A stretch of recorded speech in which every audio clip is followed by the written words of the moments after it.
ದೀಪರ್ ಅವರೇ, ಪಾಪ್ಯುಲೇಷನ್ ಕಡಿಮೆ ಆದ ನಂತರ ಇಂಥ ಸ್ಕೀಮ್ಗಳನ್ನು ಕೊಡ್ಬೇಕಂತ ತಾವು ಹೇಳ್ತಾ ಇದ್ದೀರಿ. ಪಾಪ್ಯುಲೇಷನ್ ಕಡಿಮೆ ಅಂದ್ರೆ ಹೇಗೆ? ಇವತ್ತು ಟ್ರಾವೆಲ್ ಮಾಡಿದ ಮಹಿಳೆಯರ ಸಂಖ್ಯೆಯನ್ನು ನೀವು ಗಮನಿಸಿ.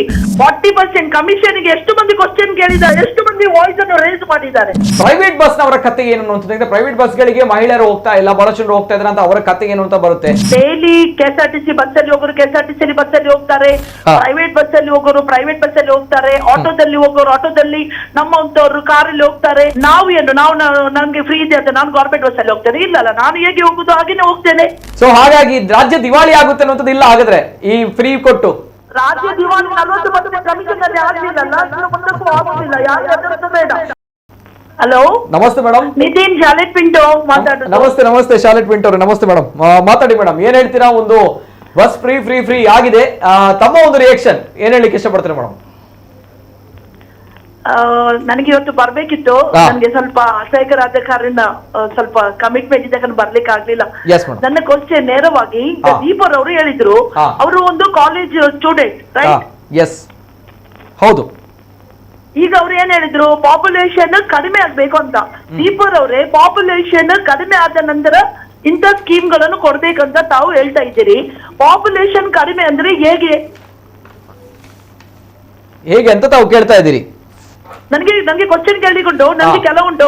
ಪಾಪ್ಯುಲೇಷನ್ ಕಡಿಮೆ ಅಂದ್ರೆ ನೀವು ಒಂದು ಕಾಲೇಜಿಗೆ ಹೋಗುವ ಸ್ಟೂಡೆಂಟ್ಗಳು ಈ ರೀತಿಯಲ್ಲಿ ಒಂದು ಟಿವಿಯಲ್ಲಿ ಕೂತು ಕ್ವಶನ್ ಕೇಳಿದ್ರೆ, ಪಾಪ್ಯುಲೇಷನ್ ಕಡಿಮೆ ಅಂದ್ರೆ ಹೇಗೆ?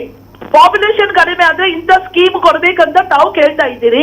ಪಾಪ್ಯುಲೇಷನ್ ಹೇಗೆ? ಇನ್ನೊಮ್ಮೆ ಕೊರೋನಾ ಬಂದು ಪಾಪ್ಯುಲೇಷನ್ ಅರ್ಧ ಕಡಿಮೆ ಆದ ನಂತರ ಇಂಥ ಸ್ಕೀಮ್ಗಳನ್ನು ಕೊಡ್ಬೇಕಾ? ನಮ್ಮ ಸಂಸದರು ಹೇಳಿಕೆ ಕೊಡ್ತಾ ಇದ್ದಾರೆ, ಪ್ರೈವೇಟ್ ಬಸ್ಸುಗಳಲ್ಲಿ ಕೂಡ ಈ ಸ್ಕೀಮು ಬರ್ಬೇಕು ಅಂತ. ಯಾತಕ್ಕಾಗಿ ಅವರು ಈ ಹೇಳಿಕೆಯನ್ನು ಕೊಟ್ಟಿದ್ದಾರೆ? ಯಾತಕ್ಕಾಗಿ ಇದರ ಪ್ರಯೋಜನ ಇಲ್ಲದೆ ಇಂಥ ಹೇಳಿಕೆಯನ್ನು ನಮ್ಮ ಜಿಲ್ಲೆಯ ಸಂಸದರು ಕೊಡ್ತಾರಾ? ಇನ್ನೊಂದು ಪಾಯಿಂಟ್, ಇವತ್ತು ತಾವು ಗಮನಿಸಿ, ಇವತ್ತು ಟ್ರಾವೆಲ್ ಮಾಡಿದ ಮಹಿಳೆಯರ ಸಂಖ್ಯೆಯನ್ನು ನೀವು ಗಮನಿಸಿ. ಪ್ರಯೋಜನ ಭೇದವಿದ್ದಿದ್ರೆ ಅಥವಾ ಈ ಸ್ಕೀಮ್ ಬೇಡವಾಗಿದ್ರೆ ಇವತ್ತು ಇಷ್ಟು ಸಂಖ್ಯೆಯಲ್ಲಿ ಇವತ್ತು ಮಹಿಳೆಯರು ಕರ್ನಾಟಕ ರಾಜ್ಯದಲ್ಲಿದ್ದ ಇವತ್ತಿನ ಫಿಗರ್ ತೆಗೀರಿ. ಇವತ್ತು ಟ್ರಾವೆಲ್ ಮಾಡಿದ ಮಹಿಳೆಯರ ಸಂಖ್ಯೆಯನ್ನು ನೀವು ಕಂಪೇರ್ ಮಾಡಿದರೆ ಈ ಸ್ಕೀಮಿನಿಂದ ಎಷ್ಟೊಂದು ಮಹಿಳೆಯರಿಗೆ ಪ್ರಯೋಜನ ಆಗಿದೆ ಅಂತ ತಾವು ತಿಳಿದುಕೊಳ್ಬೇಕು. ಇನ್ನೊಂದು ವಿಷಯ, ಇಷ್ಟರವರೆಗೆ ಗವರ್ಮೆಂಟ್ ಬಸ್ಸಿನ ಮೆಟ್ಟಲು ಹತ್ತದವರು ಕೂಡ ಈಗ ಗವರ್ಮೆಂಟ್ ಬಸ್ಸಿನ ಮೆಟ್ಟಲು ಹತ್ತಲು ಕಾರಣವೇನು? ಆ ರೀತಿ ಹೇಳ್ತೀರಿ? ಇನ್ನೊಂದು ಹೇಳಿದ್ರು ಅವರು, ಬರೀ ಕಾಲೇಜಿಗೆ ಹೋಗುವವರು, ಏನು ಕೆಲಸ ಇಲ್ಲದವರು ಬಸ್ಸಲ್ಲಿ ಹೋಗ್ತಾರೆ. ಅವರಿಗೆ ಒಂದು ಗಮನಕ್ಕೆ ತರಲಿಕ್ಕೆ ಬಯಸ್ತೇನೆ ನಾನು. ನಮ್ಮ ಜಿಲ್ಲೆಯಲ್ಲಿ ವಲಸೆ ಕಾರ್ಮಿಕರ ಇರುವ ಸಂಖ್ಯೆ ಅವರೊಂದು ಸ್ಟಡಿ ಮಾಡಬೇಕು. ಇಲ್ಲಿಂದ ಹೊರ ಜಿಲ್ಲೆಗಳಿಗೆ ಟ್ರಾವೆಲ್ ಮಾಡುವವರನ್ನು ಅವರು ಗಮನಿಸಬೇಕು. ಮೇಡಮ್, ಈಗ ಶಕ್ತಿ ಯೋಜನೆ ಜಾರಿಗೆ ಬಂದಿದೆ ಸರಿ, ಆದ್ರೆ ನಮ್ಮ ಕರಾವಳಿ ಭಾಗದಲ್ಲಿ ಎಷ್ಟು ಯೂಸ್ ಆಗ್ತಾ ಇದೆ ಅಂತ ಒಂದು ಪ್ರಶ್ನೆ ಬರುತ್ತೆ. ಏನ್ ಹೇಳ್ತೀರಾ ಮೇಡಮ್? ನೋಡಿ, ಗ್ರಾಮೀಣ ಭಾಗದಲ್ಲಿ ಬಿಡಿ, ನೀವು ಸಿಟಿಯಲ್ಲಿ ನಮ್ಮ ಬಸ್ ಈಗ ಲಿಮಿಟೆಡ್ ಉಂಟು. ನಿನ್ನೆ ನಾವು ಈ ಬಸ್ ಅನ್ನು ಹಿಡಿದುಕೊಂಡು ಟೂರ್ ಹೋದಾಗ ನಾವು ಜ್ಯೋತಿಯಲ್ಲಿ, ಕೊಡಿಯಲ್ ಬೈಲಲ್ಲಿ ಎಲ್ಲ ಮಹಿಳೆಯರು ಹತ್ತಿದ್ರು, ಪಾಪ ಹತ್ತಿಗೆ ಹೊರಟರು. ಆದ್ರೆ ಆ ಬಸ್ ಶಾರ್ಟ್ ಟ್ರಿಪ್ ಇದ್ದ ನಮ್ಗೆ ಕರೆದುಕೊಂಡು ಹೋಗ್ಲಿಕ್ಕೆ ಆಗ್ಲಿಲ್ಲ ಅವರನ್ನು. ಎಷ್ಟೋ ಮಂದಿ ಹತ್ಲಿಕ್ಕೆ ಆ ಬಸ್ ಅನ್ನು ಓಡಿಕೊಂಡು ಬಂದ್ರು. ಮುಡಿಪಿಗೆ ಹೋಗುತ್ತಾ ನೋಡಿ, ಗ್ರಾಮೀಣದು ಬಿಡಿ, ಸಿಟಿಯಲ್ಲಿ 10 ಬಸ್ ಹಾಕ್ಲಿ, ಎಷ್ಟು ಮಂದಿ ಅದರ ಪ್ರಯೋಜನವನ್ನು ಪಡೆಯುತ್ತಾರೆ ಅಂತ ನಾನು ಖುದ್ದಾಗಿ ಬಂದು ಹೇಳ್ತೇನೆ. ಅಂದ್ರೆ ಇನ್ನು ಮುಂದಕ್ಕೆ ಸಿಟಿಯಲ್ಲೂ ಕೂಡ ಈ ರೀತಿ ಸರ್ಕಾರಿ ಬಸ್ಗಳನ್ನ ಹಾಕಿದ್ರೆ ಬಹಳಷ್ಟು ಮಹಿಳೆಯರು ಅದಕ್ಕೆ ಬೆನಿಫಿಟ್ ಗಳನ್ನ ತೆಗೆದುಕೊಳ್ತಾರೆ ಅಂತ ತಾವು ಹೇಳ್ತಾ ಇರುವಂತದ್ದು. ನೋಡಿ, ಯಾರು ಮಹಿಳೆಯರು ಬಸ್ ಫ್ರೀ ಬೇಡ ಅಂತ ಹೇಳಿ ಅಂತ ನೀವು ಸರ್ವೆ ತೆಗೀರಿ.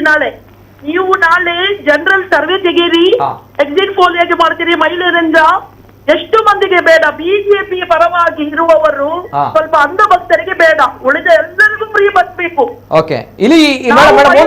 ಸಬಲರಾಗಬೇಕು ಈ ಒಂದು ಗಮನಕ್ಕೆ ಇವತ್ತು ಬಹಳಷ್ಟು ಕರೆಗಳು ಬರ್ತಾ ಇದೆ ಮೇಡಮ್. ಎಲ್ಲರೂ ಕೂಡ ಹೇಳ್ತಾ ಇರುವಂತದ್ದು ಈ ಫ್ರೀ ಬಸ್ ಅನ್ನುವಂಥದ್ದು ಬೇಡ ಅನ್ನುವಂಥದ್ದು, ಅಂದ್ರೆ ಉಚಿತವಾಗಿ ಕೊಡುವಂತದ್ದು ಯಾವುದು ಕೂಡ ಬೇಡ ಅನ್ನುವಂಥದ್ದು ಬಹಳಷ್ಟು ಕರೆಗಳು ಹೇಳ್ತಾ ಇರುವಂತದ್ದು. ಬಹುಶಃ ಒಂದು 90% ಟಿವಿಯಲ್ಲಿ ಕೂತು ಉಚಿತ ಬೇಡ ಅಂತ ಹೇಳುವವರನ್ನು ನೀವು ನೋಡಬೇಡಿ. ನೀವು ಕೂತು ಪ್ರಾಕ್ಟಿಕಲ್ ಆಗಿ ಬನ್ನಿ. ನೀವು ಕೆಎಸ್ಆರ್ಟಿಸಿಗೆ ಹೋಗಿ ನೀವು ಬಸ್ ಅಥವಾ ಮಹಿಳೆಯರದ್ದು ಒಪಿನಿಯನ್ ಕೇಳಿ. ಮೇಡಮ್ ಅದನ್ನು ಕೂಡ ನಾವು ತೆಗೆದುಕೊಂಡಿದ್ದೇವೆ ಬೇಡ ಇದು ಹೇಳಿದವರು ಎಷ್ಟು ಮಂದಿ ಕೆಎಸ್ಆರ್ಟಿಸಿಗೆ ಹೋಗಿ ಅಲ್ಲೂ ಕೂಡ ಬೇಡ ಹೇಳಿದವರು ಇದ್ದಾರೆ. ನಾನು ಮುಂದಕ್ಕೆ ಬೈಟ್ ಗಳನ್ನ ಹಾಕ್ತೀನಿ ಮೇಡಮ್, ನಿಮ್ಮ ಮುಂದೆ ನಾನು ಬೈಟ್ ಗಳನ್ನ ಹಾಕ್ತೀವಿ. ಅಲ್ಲೂ ಕೂಡ ಮಹಿಳೆಯರೇ ಹೇಳ್ತಾ ಇದ್ದಾರೆ ಈ ರೀತಿ. ಇವತ್ತು ಧರ್ಮಸ್ಥಳಕ್ಕೆ ಪ್ರಯಾಣ ಮಾಡಿದವರ ಸಂಖ್ಯೆ ನೋಡಿ. ಇವತ್ತು ಧರ್ಮಸ್ಥಳದಲ್ಲಿ ಪ್ರಯಾಣ ಮಾಡಿದ ಮಹಿಳೆಯರ ಫ್ರೀ ಉಚಿತ ಇಲ್ಲಿಂದ ನಮ್ಮ ಜಿಲ್ಲೆಯಿಂದ ಧರ್ಮಸ್ಥಳಕ್ಕೆ ಇವತ್ತು ಭೇಟಿ ಕೊಟ್ಟ ಮಹಿಳೆಯರ ಲಿಸ್ಟ್ ತೆಗೆದು ನಿಮಗೆ ಗೊತ್ತಾಗುತ್ತೆ ಬೇಕಾದ ಯೋಜನೆ ಬೇಡವಾ ಅಂತ. ಬಹಳಷ್ಟು ಜನರು ಹೋಗಿದ್ದಾರೆ ಅಂತ ಹೇಳ್ತಾ ಇದ್ದೀರಿ.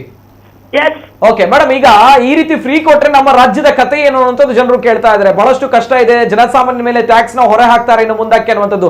ಅದರ ಬಗ್ಗೆ ಏನ್ ಹೇಳ್ತೀರಾ? ಈಗಾಗಲೇ ಕರೆಂಟ್ ಬಿಲ್ ಗಳ ವಿಚಾರ ಬಹಳಷ್ಟು ಚರ್ಚೆ ಆಗ್ತಾ ಇದೆ. ನೋಡ್ಬೇಕು ಮುಂದಕ್ಕೆ ಯಾವ ರೀತಿ ಜನರು ಅದಕ್ಕೆ ರಿಯಾಕ್ಷನ್ ಗಳನ್ನ ಕೊಡ್ತಾರೆ ಅನ್ನೋದು. ಏನ್ ಹೇಳ್ತೀರಾ ಮೇಡಮ್? ಅವ್ರದ್ರ ಮೊದಲು ಹೇಳಿ 40% ಕಮಿಷನ್ ತೆಗೆದು 40% ಕಮಿಷನ್ಗೆ ಎಷ್ಟು ಮಂದಿ ಕ್ವಶನ್ ಕೇಳಿದ್ದಾರೆ. ಇವತ್ತು ಬಿಟ್ಟಿ ಭಾಗ್ಯ ಹೇಳುವವರು 40% ಕಮಿಷನ್ ಕಾಂಟ್ರಾಕ್ಟ್ ಅಸೋಸಿಯೇಷನ್ ಅವರು ಬ್ಲೇಮ್ ಮಾಡುವಾಗ ಎಷ್ಟು ಮಂದಿ ವಾಯ್ಸ್ ಅನ್ನು ರೇಸ್ ಮಾಡಿದ್ದಾರೆ. ಆ ರೀತಿ ಹೇಳ್ತೀರಲ್ಲ. ವಾಟ್ ಅಬೌಟ್ 40% ಕಮಿಷನ್ ಮುಗೀತು ಮೇಡಮ್. ಈಗ ಜನಸಾಮಾನ್ಯರ ಕಥೆ ಏನು ಮೇಡಮ್? ಯಾಕಂದ್ರೆ ಈ ಜನಸಾಮಾನ್ಯ ಯಾವುದೇ ಯೋಜನೆ ಕೊಡುವಾಗ ಆರ್ಥಿಕ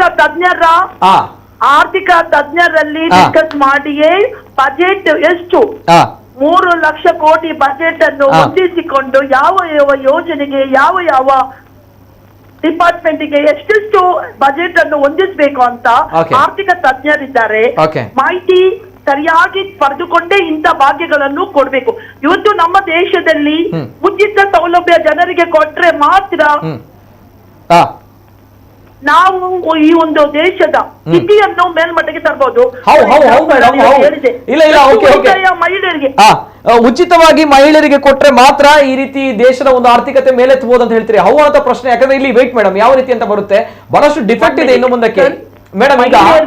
ಮಹಿಳೆಯರು ಸಶಕ್ತರಾದಾಗ ಮಹಿಳೆಯರು ಆರ್ಥಿಕವಾಗಿ ಎಂಪವರ್ ಆಗ್ತಾರೆ. ಒಂದು ವಿಷಯವನ್ನು ಗಮನಿಸಬೇಕು. ಸರಿ, ಈಗ ಮಹಿಳೆಯರು ಆರ್ಥಿಕವಾಗಿ ಎಂಪವರ್ ಆದಾಗ, ಒಂದು ಕುಟುಂಬದಲ್ಲಿ ಮಹಿಳೆ ಆರ್ಥಿಕವಾಗಿ ಎಂಪವರ್ ಆದಾಗ ಆ ಕುಟುಂಬ ಬೆಳೆಯುತ್ತದೆ, ಆರ್ಥಿಕವಾಗಿ ಆ ಕುಟುಂಬ ಮೇಲ್ಮಟ್ಟಕ್ಕೆ ಬರುತ್ತೆ. Okay, at the same time madam, ಈಗ ಬಹಳಷ್ಟು ಚರ್ಚೆಗಳು ಆಗ್ತದೆ ಯಾವ ರೀತಿ ಅಂತ ಬಂದಾಗ ಪ್ರೈವೇಟ್ ಬಸ್ ನವರ ಕತೆ ಏನು ಅಂತಂದ್ರೆ, ಪ್ರೈವೇಟ್ ಬಸ್ ಗಳಿಗೆ ಮಹಿಳೆಯರು ಹೋಗ್ತಾ ಇಲ್ಲ, ಬಹಳಷ್ಟು ಜನರು ಹೋಗ್ತಾ ಇದ್ದಾರೆ ಅಂತ ಅವರ ಕತೆ ಏನು ಅಂತ ಬರುತ್ತೆ. ಜೊತೆಗೆ ಆಟೋ ರಿಕ್ಷಾ ಡ್ರೈವರ್ಗಳು ಬಹಳಷ್ಟು ಕೂಗ್ತಾ ಇದ್ದಾರೆ, ಬೇಸರವನ್ನು ವ್ಯಕ್ತಪಡಿಸ್ತಾ ಇದ್ದಾರೆ. ಯಾಕಂದ್ರೆ ಇನ್ನು ಮುಂದೆ ನಮಗೆ ಬಾಡಿಗೆಗಳು ಸಿಗಲ್ಲ ಅನ್ನುವಂಥದ್ದು. ಸೊ ಅವರ ಬದುಕು ದುಸ್ತರ ಆಗ್ತಾ ಇದೆ ಕಾಂಗ್ರೆಸ್ ಗವರ್ಮೆಂಟ್ ಬಂದ ಮೇಲೆ ಅನ್ನುವಂಥದ್ದು ಆರೋಪ ಇದೆ. ಏನ್ ಹೇಳ್ತೀರಾ ಸರ್? ಈಗ ಡೈಲಿ ಕೆಎಸ್ಆರ್ಟಿಸಿ ಬಸ್ ಅಲ್ಲಿ ಹೋಗೋರು ಕೆಎಸ್ಆರ್ಟಿಸಿ ಬಸ್ ಅಲ್ಲಿ ಹೋಗ್ತಾರೆ, ಪ್ರೈವೇಟ್ ಬಸ್ ಅಲ್ಲಿ ಹೋಗೋರು ಪ್ರೈವೇಟ್ ಬಸ್ ಅಲ್ಲಿ ಹೋಗ್ತಾರೆ, ಆಟೋದಲ್ಲಿ ಹೋಗೋರು ಆಟೋದಲ್ಲಿ, ನಮ್ಮಂತವ್ರು ಕಾರಲ್ಲಿ ಹೋಗ್ತಾರೆ. ನಾವು ನನ್ಗೆ ಫ್ರೀ ಇದೆ ಅಂತ ನಾನು ಗವರ್ಮೆಂಟ್ ಬಸ್ ಅಲ್ಲಿ ಹೋಗ್ತೇನೆ? ಇಲ್ಲ, ನಾನು ಹೇಗೆ ಹೋಗುದು ಹಾಗೇನೆ ಹೋಗ್ತೇನೆ. ಇದು ಯಾರಿಗೆ ಈ ಸವಲತ್ತು? ಯಾರಿಗೆ ಈ ಸವಲತ್ತು? ಯಾರು ದಿವಸ ಆದ್ರೂ ಹೋಗ್ತಿದ್ರು ಅವರಿಗೆ ಈ ಸೌಲಭ್ಯ ಅನ್ವಯವಾಗುತ್ತೆ. Okay okay okay. ಸೊ ಹಾಗಾಗಿ ರಾಜ್ಯ ದಿವಾಳಿ ಆಗುತ್ತೆ ಅನ್ನೋದು ಇಲ್ಲ ಹಾಗಾದ್ರೆ ಈ ಫ್ರೀ ಕೊಟ್ಟು? ರಾಜ್ಯ ದಿವಾಳಿ 40% ಕಮಿಷನ್ ಅಲ್ಲಿ ಆಗ್ಲಿಲ್ಲಲ್ಲ, ಇನ್ನು ಮುಂದಕ್ಕೂ ಆಗುದಿಲ್ಲ. ಯಾರು ಹೆದರುದು ಬೇಡ. ಓಕೆ, ಅಲ್ಲ ಇನ್ನು ಮುಂದಕ್ಕೆ ಈ ಗಾಯದ ಮೇಲೆ ಬರೆ ಇಳಿತಾರಂದ್ರೆ ಯಾವ ರೀತಿ ಅಂತ ಹೇಳಿದ್ರೆ, ಅದಾನಿ ಅಂಬಾನಿಗೆ ದೇಶವನ್ನು ಮಾರುವಾಗ ದಿವಾಳಿ ಆಗ್ಲಿಲ್ಲ, ಇನ್ನು ಕೂಡ ಆಗುದಿಲ್ಲ. ಅದಕ್ಕೆ ತಕ್ಕ ವ್ಯವಸ್ಥೆಯನ್ನು ಕಾಂಗ್ರೆಸ್ ಸರ್ಕಾರ ಯಾವಾಗಲೂ ಮಾಡುತ್ತೆ. ಓಕೆ ಓಕೆ, ಸರಿ ಮೇಡಮ್, ಸರಿ, ಓಕೆ, ಥ್ಯಾಂಕ್ ಯು, ಧನ್ಯವಾದಗಳು ಶಾಲೆಟ್ ಪಿಂಟೋ ಅವರಿಗೆ, ಧನ್ಯವಾದಗಳು. ಎಸ್, ಇದು ಶಾಲೆಟ್ ಪಿಂಟೋ ಅವರು. ಎಸ್, ಬರಬೇಕಾಗಿತ್ತು ಅವರು ಕೂಡ ಇವತ್ತಿನ ಡಿಬೇಟ್ಗೆ, ಆದ್ರೆ ಕಾರಣಾಂತರದಿಂದ ಬರ್ಲಿಕ್ಕೆ ಆಗ್ಲಿಲ್ಲ ಅನ್ನೋದು. ಜೊತೆಗೆ ಬಹಳಷ್ಟು ಜನರು ಹೇಳ್ತಾರೆ ಈ ರೀತಿ ಉಚಿತವಾಗಿ ಕೊಡುವಂಥದ್ದು ತಪ್ಪು ಅನ್ನೋದು. ಎಸ್, ಶಾಲೆಟ್ ಅವರು ಹೇಳಿದ್ದಾರೆ ಇನ್ನು ಮುಂದಕ್ಕೆ ಇದರ ಏನು ಎಫೆಕ್ಟಿವ್ನೆಸ್ ಗೊತ್ತಾಗುತ್ತೆ, ಬಹಳಷ್ಟು ಸರ್ಕಾರಿ ಬಸ್ಗಳನ್ನು ಇನ್ನು ಮುಂದಕ್ಕೆ ಹಾಕ್ತಾರೆ ಅವರ ಗೌರ್ಮೆಂಟ್ ಅಲ್ಲಿ ಅನ್ನೋ ಹೇಳ್ತಾ ಇದ್ದಾರೆ. ಮಂಗಳೂರಿನಲ್ಲಿ ಕರಾವಳಿ ಭಾಗದಲ್ಲಿ ಗೊತ್ತಿಲ್ಲ ಎಷ್ಟು ಎಫೆಕ್ಟ್ ಆಗುತ್ತೆ.